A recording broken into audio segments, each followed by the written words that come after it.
لوگ اس کام کو انجام دے رہے ہیں وہ لوگ جانتے ہیں۔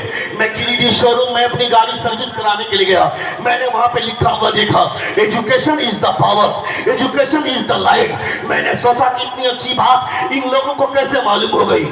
کھڑا ہو کر کے پیشاب کرنے والے لوگ اتنی اچھی بات کیسے بولتے ہیں؟ میں دیواروں پہ لکھا ہوا دیکھتا ہوں اسکولوں میں کہ ان پڑھ بن کر کبھی نہ رہنا، باپو جی کا یہی تھا کہنا، ان پڑھ بن کر کبھی نہ رہنا۔ یعنی ان لوگوں کی سوچ اتنی اچھی کیسے ہو گئی؟ یہ ہمیشہ ایجوکیشن کی بات کرتے ہیں، ہمیشہ پڑھائی کی بات کرتے ہیں، ہمیشہ علم کی بات کرتے ہیں۔ Education is the power, education is the light, اتنی اچھی بات کیسے بولتا ہے؟ آج سے 1500 برس پہلے میرے مصطفیٰ نے کہا تھا العلم نور العلم قوت، یعنی ایجوکیشن روشنی کا نام ہے، علم پاور کا نام ہے۔ یعنی پوری دنیا میں جو علم کی خوشبو پھیلی ہے یہ احسان آمنہ کے لال کا ہے۔ سبحان اللہ سبحان اللہ۔ احسان مصطفیٰ جان رحمت کا ہے۔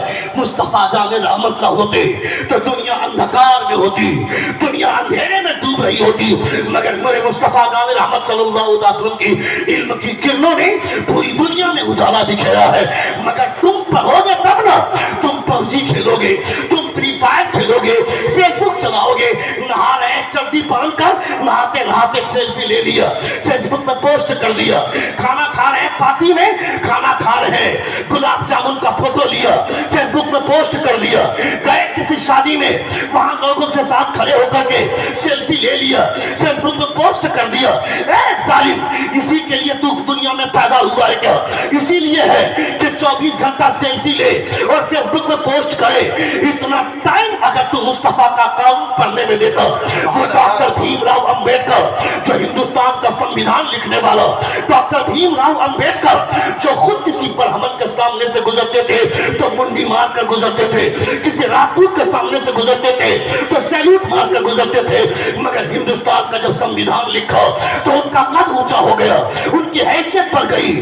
وہ بولتے ہیں ہندوستان کے سنویدھان کے حوالے سے اتنی اچھی بات، اتنی اچھی سوچ ان کے پاس آئی، میرا وجدان کہتا ہے میرے مصطفیٰ کا سنویدھان پڑھے بغیر اتنا اچھا سنویدھان دنیا میں کہیں ہو ہی نہیں سکتا۔ واہ واہ واہ، سبحان اللہ سبحان اللہ، کیا بات ہے، سبحان اللہ۔ ٹھنڈے ہو رہے ہیں، ٹھنڈے ہو رہے ہیں، زور سے بولیے، زور سے بولیے، اور ایک بار کہیں یا رسول اللہ، یا رسول اللہ، اور ایک بار کہیں یا حبیب اللہ۔ یا حبیب اللہ۔ اقرأ بسم ربک الذی خلق، read with the name of your sustainer who created the human being from the blood clot۔ پڑھو اپنے رب کے نام سے جس نے خون کے لوتھڑے سے تمہیں پیدا فرمایا۔ اپنے بچوں کو مدرسے میں پڑھاؤ گے، بائک لے کر کے چل رہا ہے، اپنے بچوں کو جاہل رکھو گے، بائک لے کر کے جا رہا ہے سڑک پہ، سامنے سے بلی گزر گئی تو گاڑی روک دے گا، کیوں بھائی اب شگن ہو گیا، بلی نے راستہ کاٹ دیا۔ مگر مدرسے میں پڑھاؤ گے تو وہ بلی راستہ کاٹے چاہے کوئی راستہ کاٹے، اپنا محافظ مصطفیٰ کو جانے گا، اپنا سفر آگے کیا بات ہے، سبحان اللہ سبحان اللہ۔ یہ تعلیمات مدرسے میں دی جاتی ہے، یہ خوشبوئیں مدرسے میں اجاگر کی جاتی ہے۔ ہم نے ایک بیٹے کو ڈاکٹر بنا دیا، ایک بیٹے کو انجینئر بنا دیا، ایک بیٹے کو پروفیسر بنا دیا۔ کوئی بنگلور میں رہتا ہے، کوئی حیدرآباد میں رہتا ہے، کوئی چنئی میں رہتا ہے۔ یعنی میرے سے بات کرنے کے لیے کسی کے پاس ٹائم نہیں ہے، مگر ہم نے ایک بچے کو مدرسے میں پڑھایا۔ مدرسے میں پڑھانے کے بعد وہ قریب کی کسی مسجد میں امامت کرتا ہے، مگر ہفتے میں ایک بار ضرور بات کرتا ہے۔ یعنی جس بیٹے کے لیے باپ نے محنتیں کی، اس چودھری سے بات نہیں ہوتی تھی، اس کے دروازے پر جا کر گھنٹوں بیٹھا رہا کہ میرے بیٹے کا انٹر کا ایگزام، انٹر کا ایڈمیشن ہونے والا، انٹر میں اس کے لیے 40,000 کا ڈونیشن لگ رہا ہے، 40,000 روپیہ قرض چاہیے۔ یعنی قرض لے لے کر بچے کو ڈاکٹر بنایا، قرض لے لے کر بچے کو انجینئر بنایا۔ اسے باپ سے بات کرنے کے لیے ٹائم نہیں ہے، مگر بچے کو ایک بچے کو بھیج دیا مدرسے میں، ایسے ہی چھوڑ دیا کہ پڑھے گا تو زندگی بن جائے گی، نہیں پڑھے گا تو کیا کریں گے۔ مدرسے کے اساتذہ کو جا کر کہا مولانا صاحب ہم بھی تھک گئے، میری بیوی بھی تھک گئی، یہ سدھرنے والا نہیں نہیں ہے, پریشان کر دیتا ہے گھر میں. اب اسے سنوار سکتے ہیں تو آپ ہی سنوار سکتے ہیں. یعنی قوم کا ہر ایک فرد جانتا ہے ایک جانور کے طریقے پر چلنے والے بچے کو جب مدرسے میں بھیجا جاتا ہے وہ اس قابل ہو جاتا ہے کہ وہ وہاں کھڑا ہوتا ہے جہاں مصطفیٰ کھڑے ہوا کرتے ہیں. سبحان اللہ. نعرہ تکبیر, نعرہ رسالت. حضرت اللہ مولانا مفتی شہاب الدین صاحب قبلہ, مدرسہ اسلامیہ رضویہ قاسمیہ, جشن دستار بندی. ثقافی لگا دیجئے, ثقافی لگا دیجئے. ایک بار زور سے کہیں یا رسول اللہ, اور ایک بار کہیں یا. قرآن جو حافظ بن جاتا ہے اس کو ہلکے میں نہیں لینا ہے. اس حافظ قرآن کی اہمیت اتنی بڑی ہے کہ آپ کو اندازہ نہیں ہے. نبی کونین صلی اللہ تعالیٰ علیہ وسلم پر جو قرآن نازل ہوا ہے وہ قرآن بے نور سینے میں نہیں آتا ہے. جو سینہ اس لائق ہوتا ہے اللہ رب العزت اس سینے میں اپنا قرآن اتارتا ہے. یہ اللہ رب العزت کا احسان ہے. میری بیٹیاں جب شادی کے لائق ہو جاتی ہیں, اس کو اگر پوچھا جاتا ہے تمہیں لڑکا کیسا چاہیے تو دیکھنا ڈرامہ, پہلی بات تو پوچھا ہی نہیں جاتا ہے. اور اگر پوچھ لیا جاتا ہے تو آوارہ ذہن کی لڑکیاں, آزاد ذہن کی لڑکیاں یہ بولتی ہیں مجھے داڑھی والے سے شادی نہیں کرنی ہے. میں کہتا ہے بے وقوف لڑکی, تجھے داڑھی والے سے شادی نہیں کرنی ہے.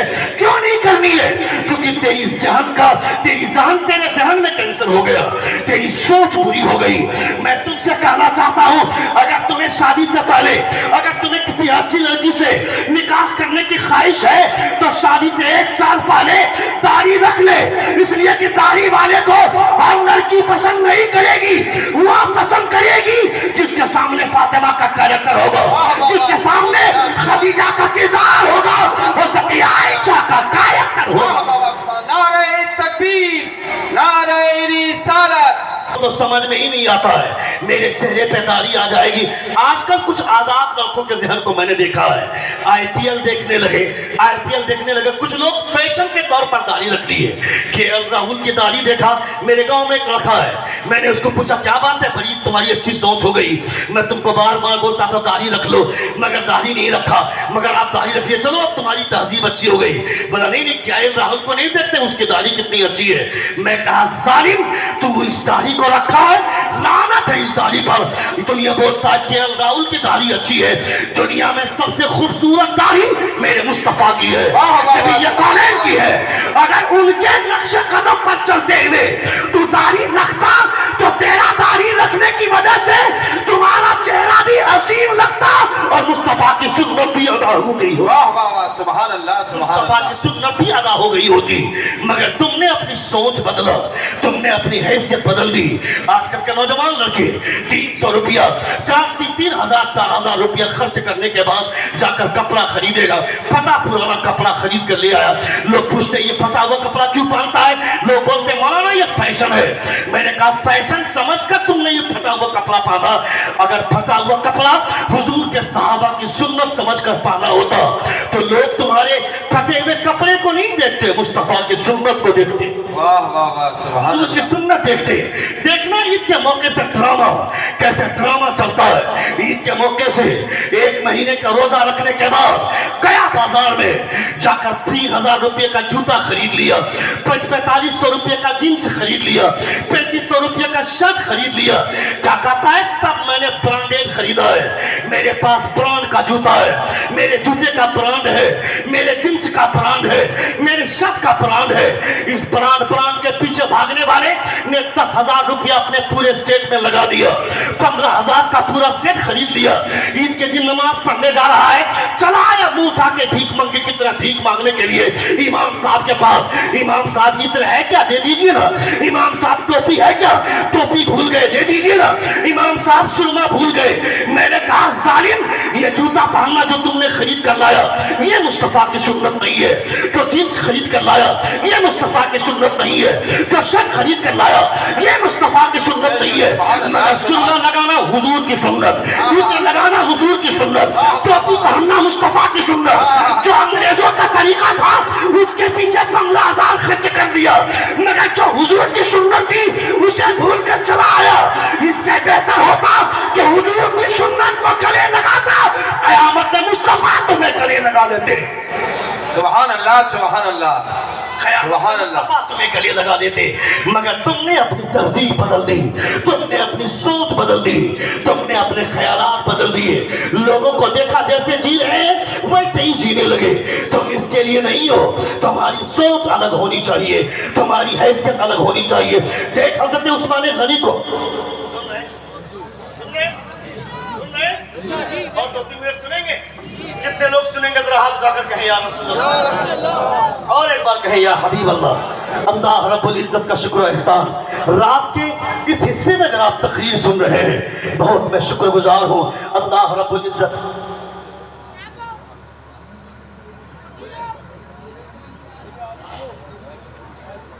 انشاءاللہ بڑے اچھے لوگ سن رہے ہیں؟